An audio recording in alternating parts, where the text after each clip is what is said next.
안녕하세요. 오늘도 사연 살롱을 찾아주셔서 감사합니다. 60대 여성입니다. 제 나이 때쯤 되면 사연 없는 사람은 아마도 없을 것 같네요.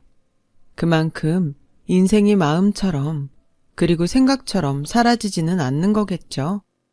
저도 예전에 그리고 얼마 전까지 사는 게 왜 이렇게 내 마음 같지 않고 힘들까 하며 신세한탄을 하곤 했어요. 저는 형제 많은 집에 장녀로 태어났어요. 장녀는 살림 미천이라고 하죠. 그래서인지 집안의 가장 큰 어른인 할머니도 그렇고 친정 부모님은 저에게 그렇게 집안일과 밭일, 그리고 동생들 돌보는 일을 아주 당연하게 시키셨어요. 그러면서 저는 딸이라 시집가면 남의 집 식구가 된다며 학교에도 잘 보내주지 않으셨는데요. 할머니와 아버지는 제가 학교에 가면 육성회비를 내야 하니 그 돈이 아깝다고 대놓고 말씀하실 정도였죠. 제가 장녀로 태어나고 싶어 그런 게 아닌데 어린 마음에 저는 저의 처지가 싫고 억울했어요.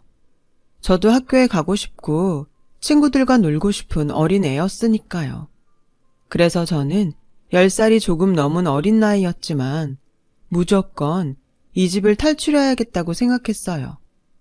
줄줄이 딸린 동생들이 마음에 걸리긴 했지만 계속 이렇게 살다가는 좋은 시절을 이 집에서 다 흘려보낼 것만 같더라고요.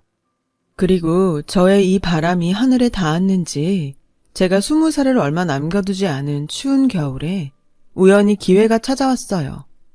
어릴 때부터 한 동네에 살던 저보다 3살 많은 언니가 있었는데 그 언니가 그때 인천의 한 공장에서 일을 하고 있었거든요.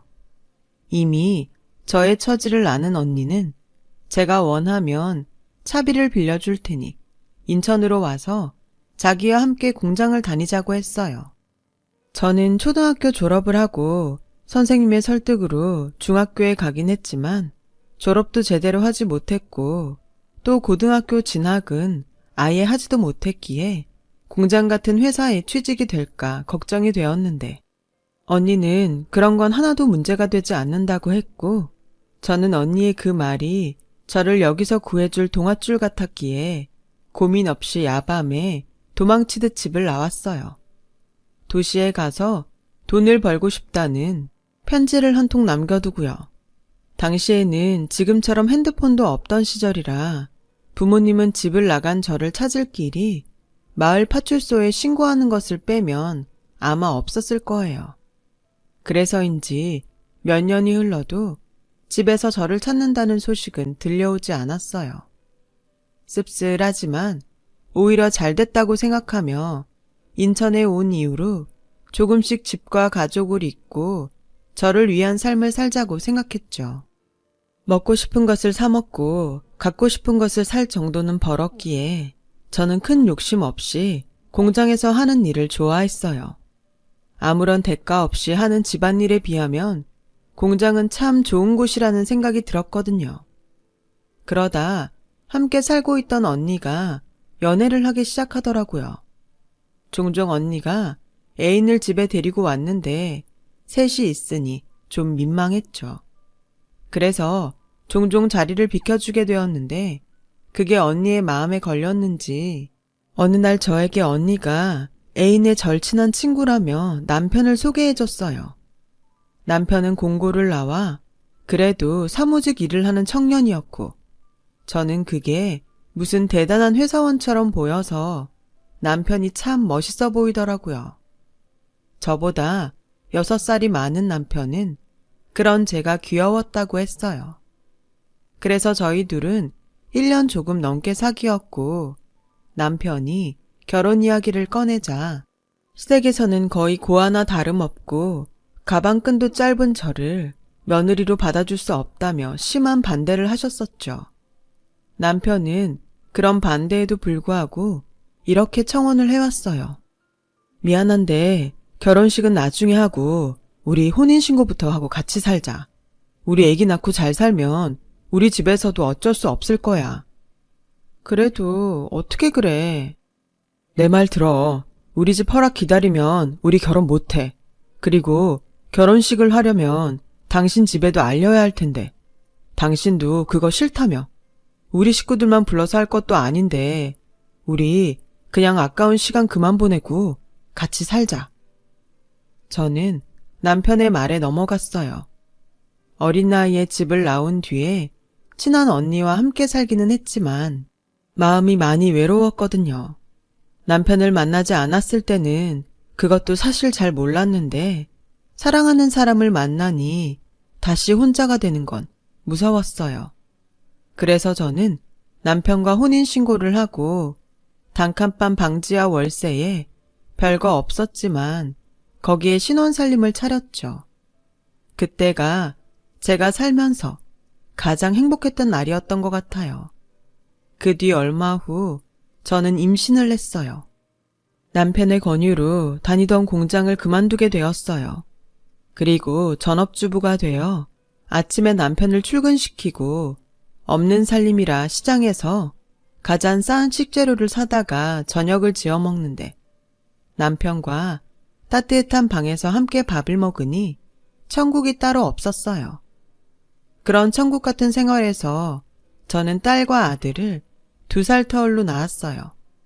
식구가 많아지니 지내고 있던 월세방은 너무 좁았고 그래서 무리이긴 했지만 가지고 있는 돈과 은행에서 돈을 빌려 방 2개짜리 작은 빌라를 구입하게 되었어요. 난생 처음 갖게 된 우리 집이었죠. 이런 행복한 날이 앞으로도 계속될 거라고 믿었어요. 커가는 아이들과 은행 대출금으로 생활은 더욱 팍팍해졌지만 사는 보람이 있다고 할까요? 이게 행복이지 별거 있나? 하는 만족감으로 또 늘 감사한 마음으로 살았어요. 남편이 약속한 결혼식도 잊어버린 채요. 하지만 너무 행복해서 누군가 셈이 났을까요? 살면서 부부싸움이라고는 해본 적 없는 저희 부부에게 큰일이 닥치고 말았어요. 그 큰일은 남편의 보증이었는데요. 저는 전혀 몰랐던 일이라 놀라지 않을 수 없었어요. 여보, 이게 다 무슨 말이야? 언제 보증을 섰어? 미안해 여보. 진석이가 너무 힘들다고 해서 어쩔 수가 없었어. 당장 급한 불만 끄면 금방 해결할 수 있다고 해서 믿었는데. 남편이 말하는 진석 씨라는 사람은 저에게 남편을 소개해준 언니의 애인이었어요. 저와 남편이 결혼하고 언니는 그 진석 씨라는 사람과 헤어졌었거든요. 남편은 어떻게든 자기가 해결한다면서 저에게는 아무런 걱정하지 말고 평소처럼 애들을 잘 챙기라고 했는데 말이 쉽지 집은 경매로 날아가게 되었고 남편은 그 충격에 회사도 가지 않고 친구를 찾겠다며 집을 나가더니 그 길로 실종이 되고 말았어요. 한순간에 아이들과 길거리에 나앉게 된 저는 언젠가는 남편이 돌아올 거라고 굳게 믿으며 다시 공장에 부탁해 일을 하기 시작했는데요. 그렇게 지내기를 1년이 조금 넘어가자 경찰서에서 연락이 왔어요. 남편이 객사를 했다고요. 저는 너무 놀라 그 자리에서 쓰러지고 말았죠. 그리고 잠시 뒤 정신을 차리니 아직 어린 아이들의 얼굴에는 온통 눈물과 콧물로 범벅이 되어 혹여 제가 깨어나지 못할까 엉엉 울며 제 손을 꼭 잡고 있더군요. 저는 그제야 아이들을 보고 정신을 차렸어요. 그리고 정신이 든 저에게 경찰 한 분이 남편의 유품 중에 있었다며 수첩을 건네줬는데 그 안에 남편이 그동안 바보처럼 끙끙 앓으며 저와 아이들에게 하고 싶은 말들을 잔뜩 적어놓았더라고요. 수첩 속 내용들은 대개 저와 아이들에게 미안하다는 말로 가득했어요. 그리고 너무 보고 싶은데 염치가 없어 돌아갈 수가 없다고 하면서 배가 고프지만 허기를 채울 면목도 없다며 비록 결혼식을 올려주겠다는 약속을 지키지 못했지만 제가 꼭 다시 행복해졌으면 좋겠다는 글이 마지막이었어요. 어찌 보면 그 마지막 글이 남편의 유언이나 다름이 없었죠. 실제로 남편의 부검 결과는 아사로 인한 사망이었어요. 남편이 허망하게 세상을 떠난 것도 충격인데 사망 원인이 아사라니.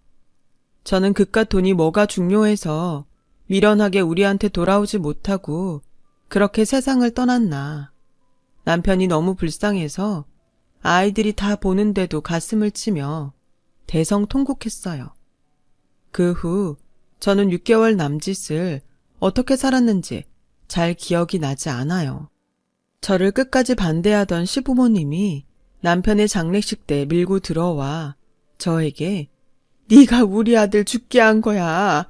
너만 만나지 않았다면 우리 애 그렇게 되지 않았어. 내 아들 살려내!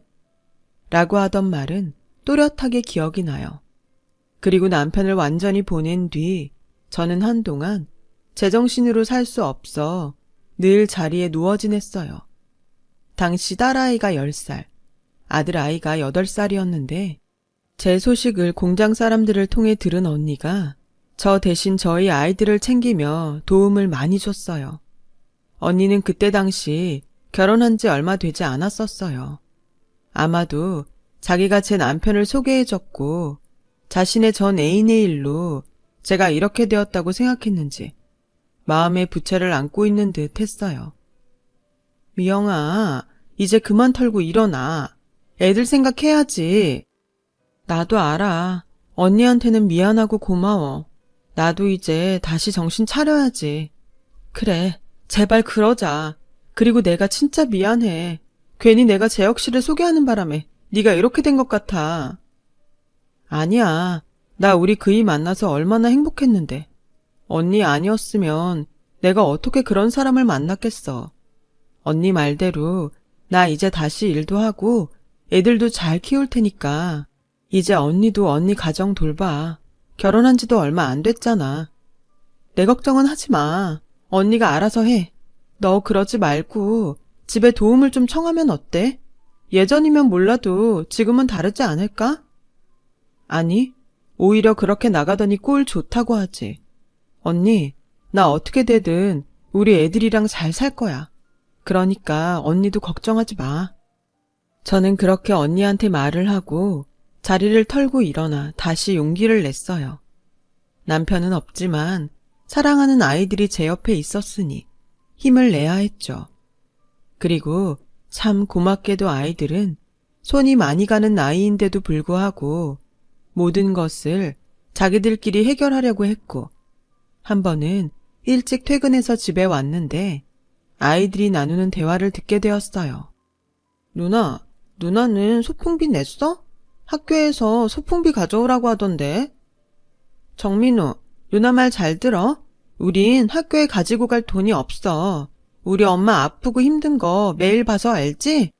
소풍날 우리는 우리끼리 뒷산으로 소풍 가자. 누나가 도시락도 싸줄게. 우와, 진짜? 와, 신난다. 그럼 그날 누나가 도시락도 싸주고 나랑 밖에서 하루 종일 놀아주는 거야? 숙제도 안 하고? 그래. 그러니까 엄마한테는 아무 말 하지 마. 알았지? 밖에서 그 말을 듣는데 어찌나 눈물이 나는지요. 그래서 그 다음날 공과금 내려고 따로 빼놓은 돈으로 아이들 소풍비를 주었어요. 제가 소풍비를 주자 아이들은 많이 놀란 얼굴이었지만 저는 웃으면서 이렇게 말했죠. 니네 소풍 가는데 왜 엄마한테 아무 말도 안 했어? 완전 서운하다. 장난처럼 아이들에게 말을 했어요. 아이들은 잠깐 어리둥절한 표정을 짓더니 곧 딸아이가 마음의 짐이 사라졌는지 아니면 소풍을 갈 수 있다고 생각해서 기뻤는지 방긋 웃으면서 학교로 뛰어가더라고요. 아들도 지 누나를 따라서 신이 나서 뛰어가고요. 그 모습을 보는데 저는 아이들에게 미안한 마음에 또 왈칵 눈물이 쏟아졌어요. 그리고 너무 빨리 크지 않았으면 좋겠다고, 너무 빨리 철이 들지 않았으면 좋겠다고 생각했는데 아이들은 저의 마음과 다르게 빨리 컸고 철도 금방 들었죠. 그렇게 청소년이 되고부터는 사춘기가 시작된 딸은 뭐든 자기가 알아서 한다며 저에게 도움을 청하지 않았어요. 남들은 대견하다고 했지만 저에게 의지하지 않으려는 딸을 보면 저는 속상했죠. 공부 욕심이 제법 많았던 딸은 자주 저에게 앞으로 자기 인생은 자기가 알아서 할 테니 저에겐 신경 쓰지 말라고 말을 했어요. 그에 비해 아들아이는 고등학교에 들어가서도 살가운 구석이 많았는데 딸은 마치 자기가 성공해야 우리 집이 편하게 살 수 있다고 생각하는지 누가 지라고 하지도 않은 가장의 무게를 혼자서 지려고 했어요. 지혜야, 엄마는 우리 딸한테 바라는 것이 없는데 왜 그렇게 무리를 해?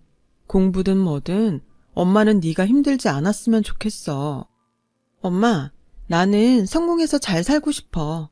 엄마한테는 미안하지만 나는 지금이 별로 행복하지 않아. 다른 애들이랑 자꾸 비교되고 그래서 어쩐지 나는 손해보는 것 같아서 짜증난단 말이야. 그래도 엄마한테 짜증내면 안 된다는 건 알아서 참고 있는 거야. 그러니까 엄마, 나 건들지 마. 엄마가 욕심이 없는 거지. 나는 모든 게 다 욕심나. 셈이 나서 미치겠어. 저는 딸아이의 말을 듣고 참 미안했어요. 딸에게는 저와 같은 장녀의 무게를 지어주지 않겠다고 생각만 했지 딸의 마음을 거기까지는 헤아리지 못했던 것이 그날은 한 번에 밀려왔거든요. 그래서 저는 딸이 얘기한 대로 최대한 딸을 배려했어요.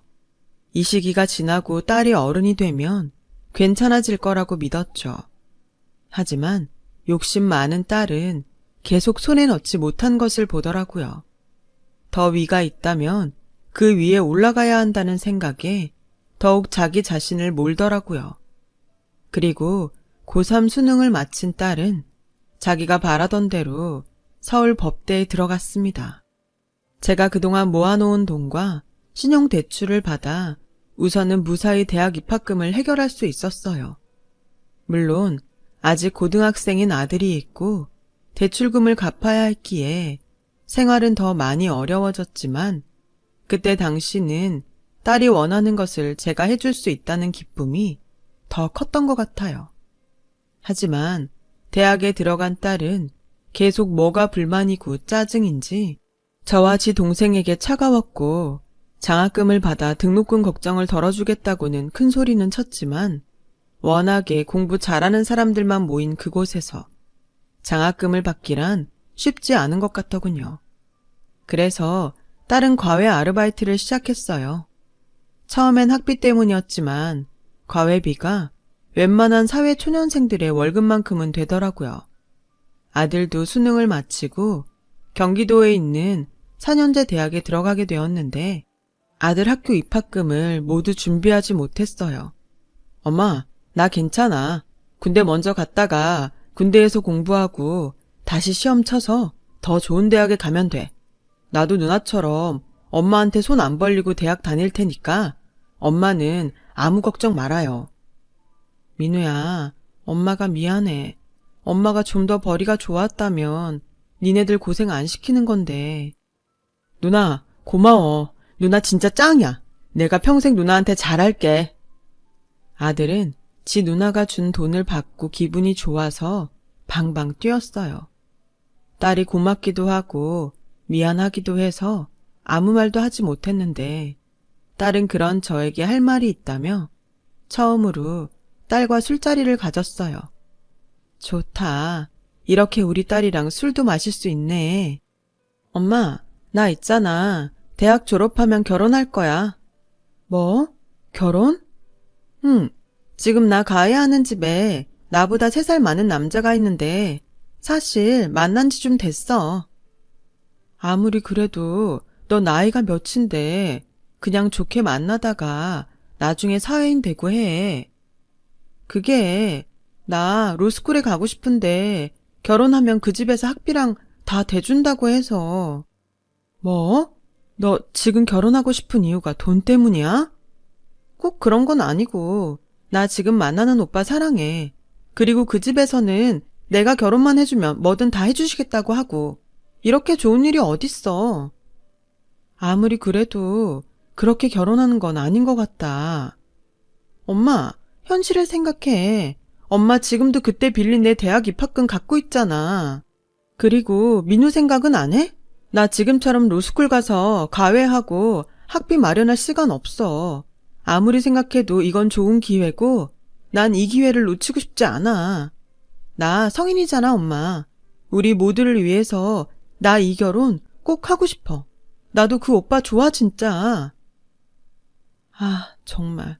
이런 소리를 듣는데 어떤 부모가 억장이 무너지지 않을까요? 자기는 좋아서 하는 결혼이라고 하지만 저는 그게 다가 아닌 것 같고, 그래서 대학 졸업할 때까지 생각을 해보겠다고 했어요. 그리고 만난다는 그 남자를 한번 보자고 했는데, 안녕하세요. 차진표라고 합니다. 지혜한테 이야기 듣고 많이 놀라셨다는 얘기는 들었습니다. 저도 그렇고 저희 부모님이 지혜가 아깝고 예뻐서 빨리 시집 왔으면 하시는 거예요. 어머님이 생각하는 그런 돈 때문은 절대 아니니까 오해는 하지 않으셔도 됩니다. 생각보다 딸이 데려온 남자는 괜찮아 보였어요. 무엇보다 사람 마음을 잘 헤아릴 줄 아는 사람 같아서 마음이 아주 조금은 놓이더라고요. 하지만 그렇다고 해서 딸의 결혼을 환영하며 허락할 수는 없었어요. 하지만 딸의 졸업을 얼마 앞두고 딸이 그토록 원하는 결혼을 받아들일 수밖에 없었어요. 딸의 시아버지 될 사람이 저를 찾아왔거든요. 안녕하세요. 이렇게 불쑥 찾아와서 너무 죄송합니다. 제가 마음이 좀 급해서요. 네, 좀 놀랐네요. 다름이 아니라 지혜의 졸업식이 코앞인데 아직 결혼에 대해 말이 없으셔서 이렇게 참지 못하고 제가 먼저 찾아왔습니다. 한 가지 물어도 될까요? 왜 저희 딸이죠? 그야 저희 집 며느리로 따님이 딱이니까요. 저는 지혜가 참 마음에 듭니다. 머리도 좋고 야무지고 저희 식구 중에는 지혜 같은 사람이 없어요. 돈은 제가 벌지만 저는 집안에 명예 있는 사람이 꼭 한 명은 있었으면 좋겠거든요. 우리 아들은 보셨겠지만 애는 착한데 욕심도 없고 야망도 없어요. 저도 같은 딸을 키우지만 제가 번 돈만 쓸 줄 압니다. 근데요, 따님은 다르잖아요. 제가 시아버지로서 뒤에서 확실히 서포트하겠습니다. 법관이 되든 변호사가 되든 제가 우리 지에 아무도 무시할 수 없게 최선을 다해서 지원할게요. 듣자 하니 어머님 혼자 힘드실 텐데 그 짐 저랑 같이 드시죠. 이대로 지혜가 로스쿨에 가지 못하면 너무 아깝잖아요. 그래도 결혼이라는 게 이런 식으로 하는 건 아니잖아요. 이런 말 창피하지만 아이 학비 때문에 어쩔 수 없이 시키는 결혼이라는 것이 저는 정말 내키지 않습니다. 학비 때문이 아니라 제가 그리고 제 아들이 따님을 놓치기 싫어서 부탁드리는 겁니다. 결혼만 허락해 주신다면 저와 우리 아들이 따님 공주처럼 여왕처럼 편히 떵떵거리며 살게 해줄 거예요. 똑똑한 따님이 저희 집 돈까지 얹으면 얼마나 높이 올라가겠습니까? 결혼에 필요한 돈도 제가 다 내겠습니다. 따님은 훌륭하게 키워주셔서 감사하니까요. 그때 당시 딸의 로스쿨 때문에 돈을 이리저리 빌리려 고생하던 때였어요. 상황이 그런 가운데 딸과 결혼하겠다는 사람도 딸의 시아버지 될 사람도 모두 한결같이 우리 딸이 좋다고 하고 또 공주처럼 여왕처럼 살 수 있게 해준다는 그 말이 참 어처구니 없게도 제 마음을 움직이게 했어요. 우리 딸이 공주라니. 제가 해줄 수 없는 것들을 그 집에서는 해줄 수 있다고 했으니까요.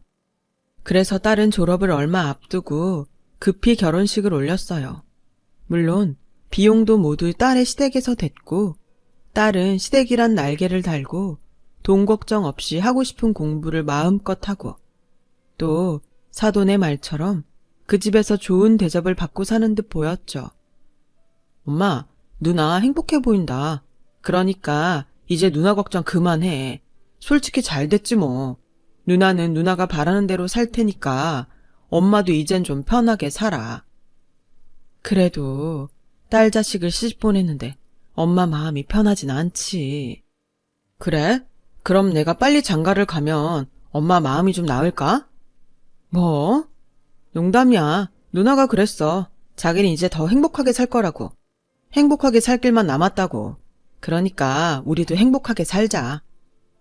딸이 바라는 행복. 저는 결혼식 내내 방긋방긋 웃는 딸을 보고 아들의 말처럼 이제 그만 걱정과 염려를 내려놓기로 했어요. 만약 끝까지 안 된다고 반대를 했어도 현실적으로 로스쿨 학비를 댈 능력이 저에겐 없었고 그 원망과 후회를 감당할 자신도 저는 없었거든요. 하지만 단 한 가지 걸리는 것이 있었어요. 결혼식 내내 뭔가 못마땅한 얼굴을 하고 있는 안싸돈 때문이었죠. 혹시라도 제 딸이 마음에 들지 않아 시집살이라도 시키면 어쩌나 걱정이 되더라고요. 엄마, 아니야. 시어머니 표정이 원래 그래. 그리고 나는 학교 가고 시험 준비하고 시어머니랑 부딪힐 시간도 없어. 그리고 집안일 좀 하려고 하면 시아버지가 공부할 시간도 없는데 무슨 일을 하냐며 아주 난리야. 엄마, 나 정말 행복해. 그러니까 이제 엄마는 내 걱정 그만하시고 일도 쉬엄쉬엄 해요. 내가 성공해서 매달 생활비 보내줄게. 됐어. 그래도 며느리는 며느리야. 아무리 시아버지가 잘해주셔도 절대 기고만장하면 안 된다. 시어머니한테 잘하고. 알았지?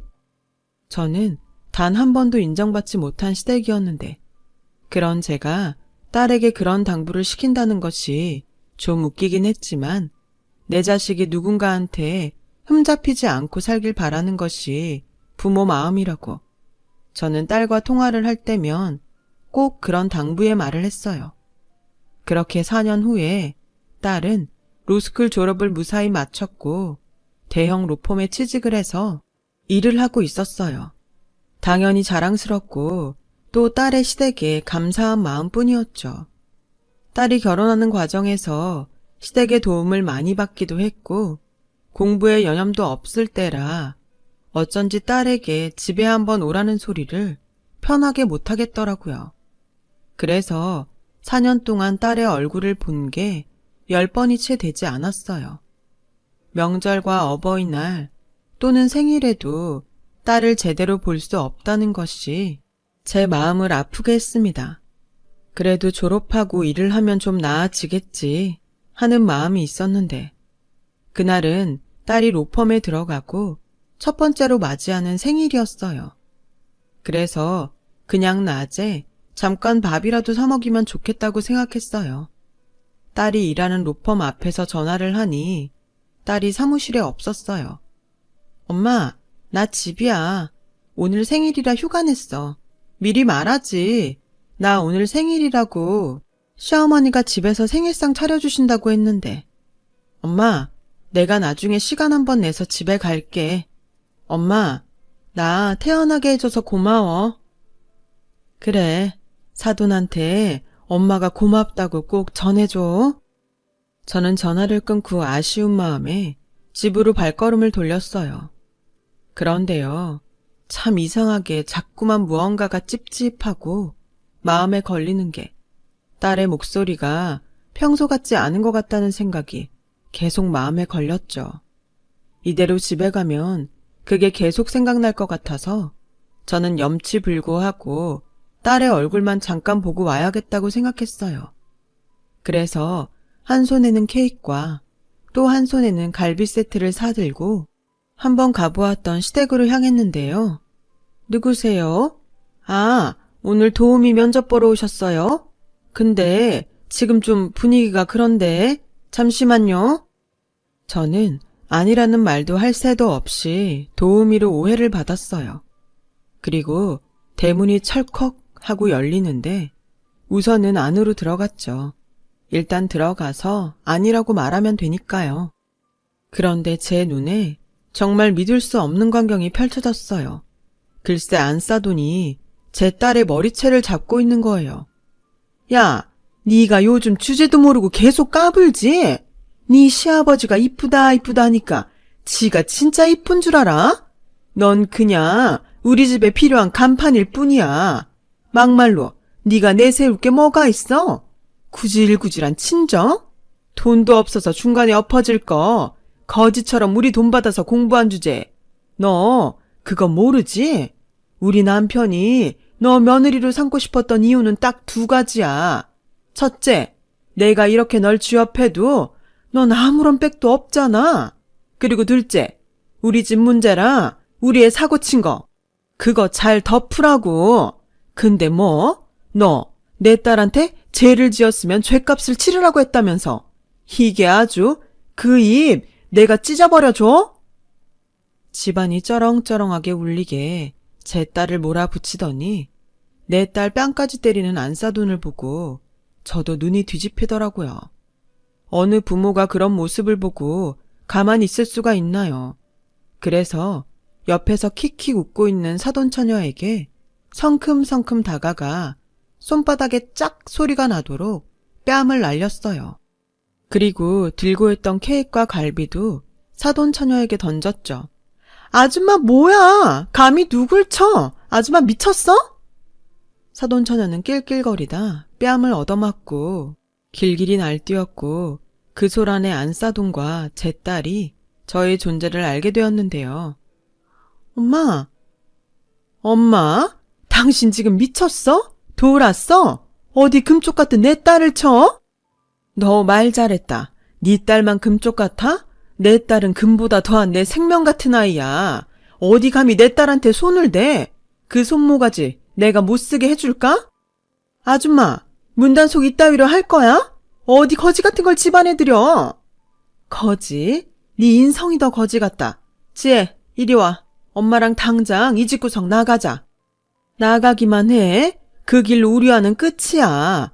그동안 우리 돈 받은 거랑 위자료랑 다 토해낼 자신 있으면 어디 나가봐. 아, 방금 그쪽이 우리 애 친 것도 나 가만 안 있어? 내가 아줌마 콩밥 제대로 먹게 해줄 테니까 기대해. 뭐라고? 그래, 할 테면 해. 당신도 당신 딸 남한테 얻어 터지니까 열불나지? 난 내 딸을 위해서는 더한 짓도 할 수 있어. 뭐? 취업해도 빽이 없어? 내가 내 딸 빽이야.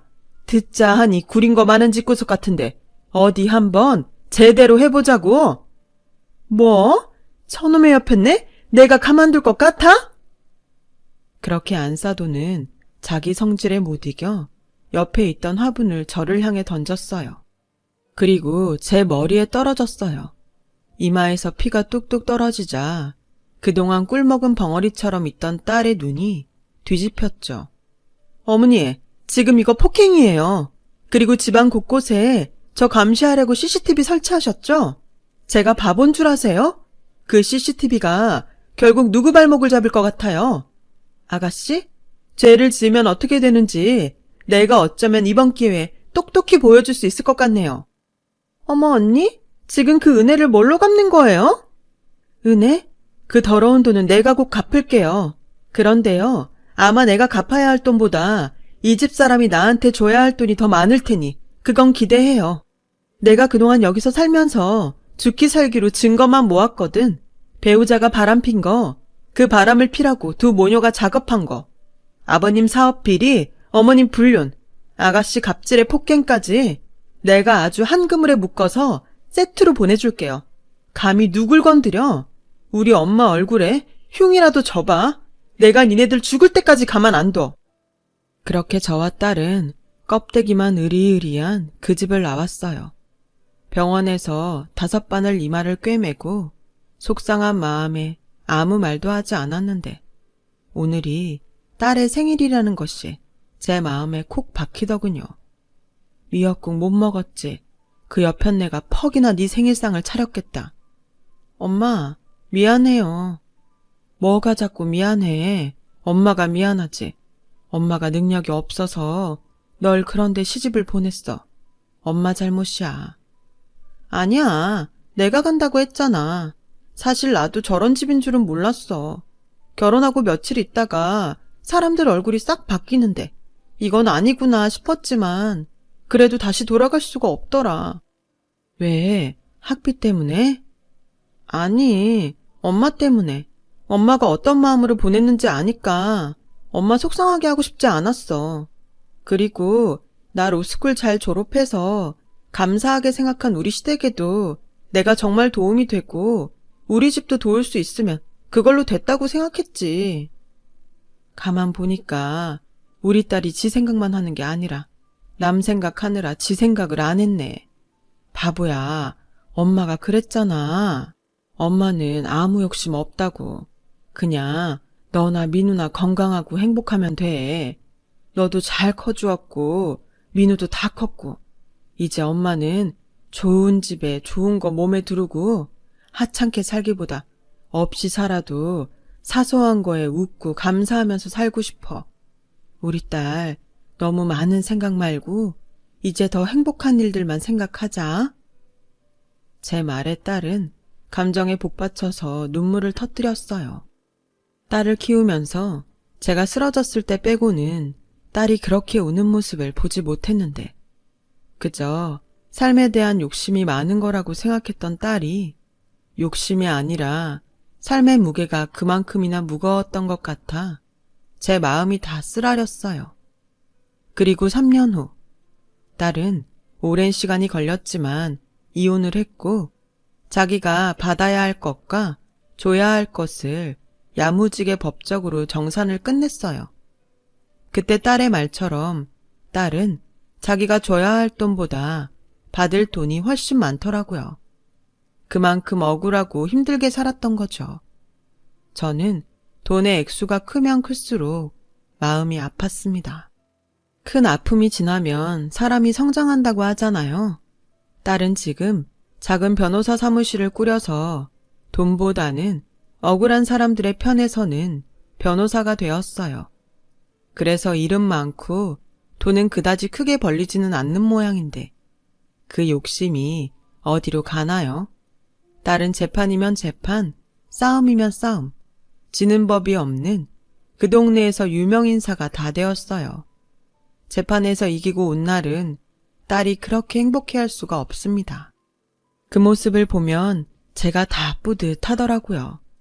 그리고 한때는 사돈이었던 그 집안에 문제였던 딸 때문에 호된 일들을 겪고 있다는 소식을 들었어요.